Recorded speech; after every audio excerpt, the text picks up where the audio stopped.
भुवः स्वः तत्सवितुर्वरेण्यं भर्गो देवस्य धीमहि धियो यो न प्रचोदयात्।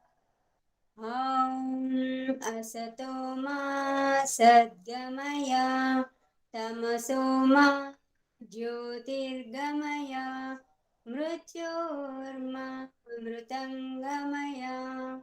ॐ सहना भवतु सहनौ भुनक्तु सह वीर्यं करवावहै तेजस्विनावधीतमस्तु मा विद्विषावहै। ॐ शान्ति शान्ति शान्तिः। నమస్తే అమ్మ, అందరికీ నమస్తే. నమస్తే. చాందోగ్య ఉపనిషత్తులోని మనం గత తరగతిలో ఈ సృష్టి అంతా కూడా జంటగా చేయబడి ఉంది అని చెప్పుకున్నాము. ఈరోజు 7వ శ్లోకం వినే ప్రయత్నం చేద్దాం. ఆపయితా ఆపయితా హా వై కామానాం భవతి య ఏతదేవం విద్వాన్ అక్షరం ఉద్గీతం ఉపాసతే. ఏమంటున్నాడు? ఆపయిత, ఎవరైతే ఉద్గీతమును ఉపాసిస్తారో, ఓంకారమును ధ్యానిస్తారో, ఎవరైతే ఓంకారమును ధ్యానిస్తారో వారు ఏం చేస్తున్నారు? వారి కామనలన్నీ కూడా పూర్తవుతాయంట. ఎందుకంటే మనం ఓంకారం యొక్క ఉత్పత్తిని మనం తెలుసుకున్నాం. ఎక్కడ? ఓం అన్నప్పుడు మనం మూలాధారాన్ని పైకి లేపుతూ చదువుతున్నాం కదా. అప్పుడు ఏమైపోతుంది? శారీరకంగా అపానవాయువు వెళ్ళిపోతే శరీరం ఎలా ఉంటుంది? శరీరంలో గ్యాస్ లేదనుకోండి, అప్పుడు ఏమవుతుంది?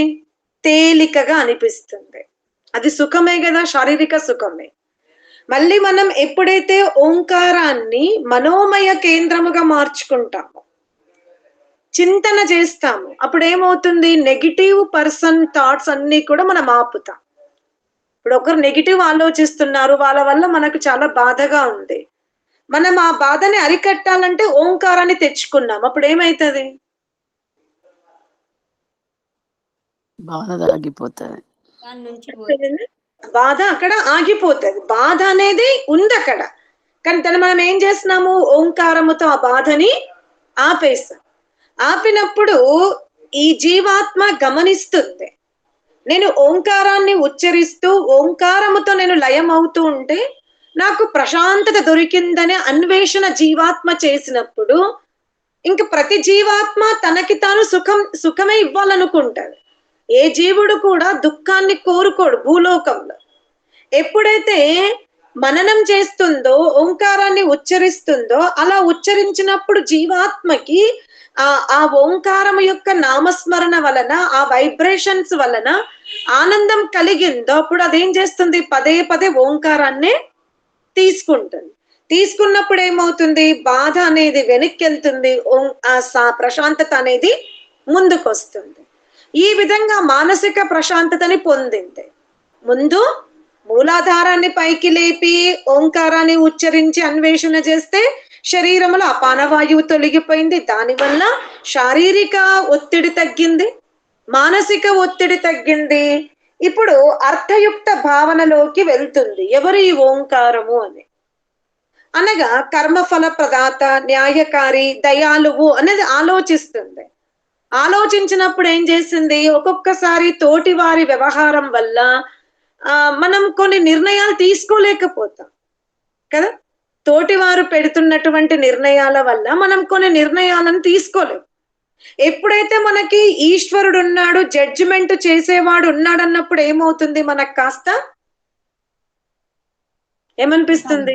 ధైర్యం ఆ? వస్తుంది. ఊరట కలుగుతుంది, ధైర్యం మనశ్శాంతి అవుతుంది, ఊరట కలుగుతుంది. ఊరట కలుగుతుంది. అందువల్ల ఏంటి, ఇంకా ముందుకెళ్ళిపోతాం. అనగా శారీరక వ్యాధుల నియంత్రణలోకి వచ్చినాయి, మానసిక ఒత్తిడి తగ్గింది.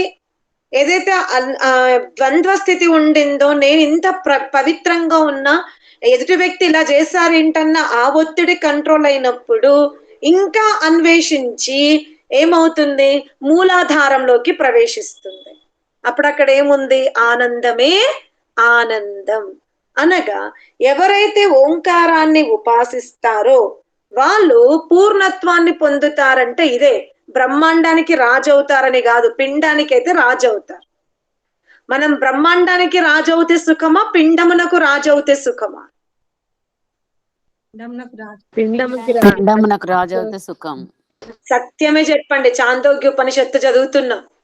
బ్రహ్మాండానికి రాజు అవుతే సుఖమా, పిండమునకు రాజు అవుతే సుఖమా?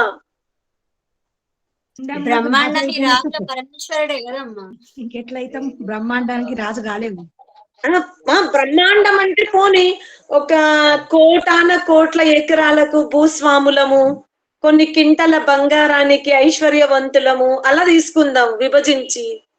అలా బ్రహ్మాండానికి స్వాములం అవుదామా, పిండమునకు స్వాములం అవుదామా? బ్రహ్మాండానికి మీరు చెప్పినట్టు సాంబ. కోటాను కోట్ల బంగారం, వెండి, నగలు, నట్రాలు అవన్నీ ఉంటే కష్టాలు ఎదురైతే, పిండానికి రాజు అయితే తనకు తాను హాయిగా మోక్ష మార్గాన్ని పోవచ్చు, ఆనందాన్ని అనుభవించవచ్చు. మోక్షకైతే నిర్వచనం చెప్పేసింది, కానీ దాన్ని ప్రాక్టికల్ గా పెట్టాలంటే ఏంటి? సొంత సాధన. అర్థమైంది? సాధన చేయాలి. సుఖవంతమైన జీవితం కావాలి, ఆనందమయ జీవితం కావాలి అంటే పిండమునకి రాజు అవుతే సరిపోతుంది. అర్థమైందా? పిండమునకు రాజుగా ఉంటే చాలు. ఏ ఇంద్రియాలు కూడా మన నుండి విక్షేపణము చెందక మన ఆధీనములో ఉన్నవి అంటే జీవితం ప్రశాంతంగా పోతుంది. సరేనా? ఇంకొక శ్లోకం. తదువా ఏతదనుజ్యాక్షరం యద్ది కించాను జానాత్యోమిత్యేవ తదా హైషో ఏవ సమృద్ధిర్ యదనుజ్యా సమర్థయితాః వై కామానాం భవతి య ఏతదేవం విద్వాన్ అక్షరం ఉద్గీతం ఉపాసతే.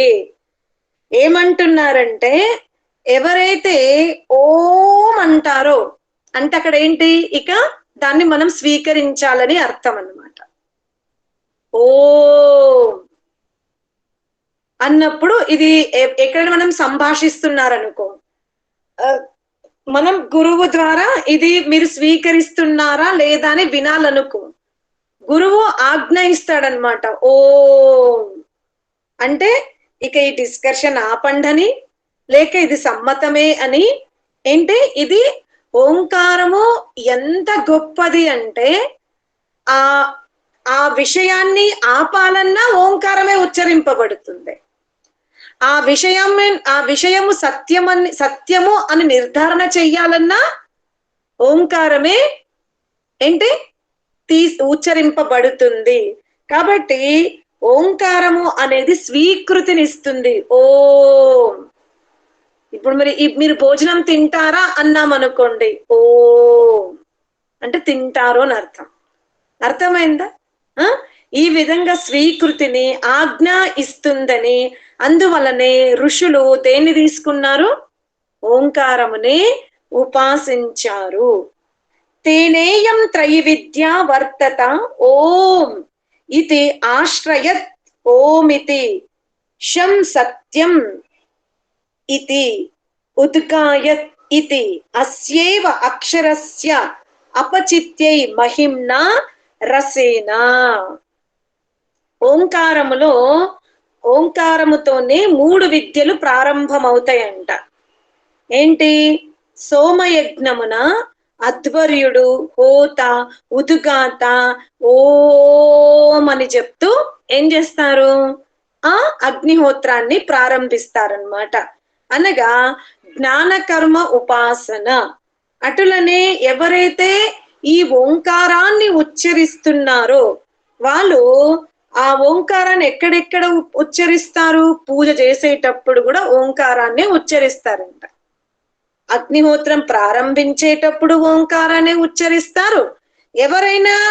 ఎవరినైనా గౌరవించాలి లేదా వాళ్ళని సంబోధించాలి అన్నప్పుడు కూడా ఓంకారాన్ని ఉచ్చరిస్తారు. కాబట్టి ఎవరైతే ఈ ఓంకారం యొక్క రహస్యాన్ని తెలుసుకుంటారో వారు ఈ ప్రపంచాన్ని జయిస్తారు. ఓంకారం యొక్క గొప్పతనాన్ని తెలుసుకుంటే ఏంటి? ఈ ప్రపంచమును జయించగలుగుతారు అంటున్నాడు.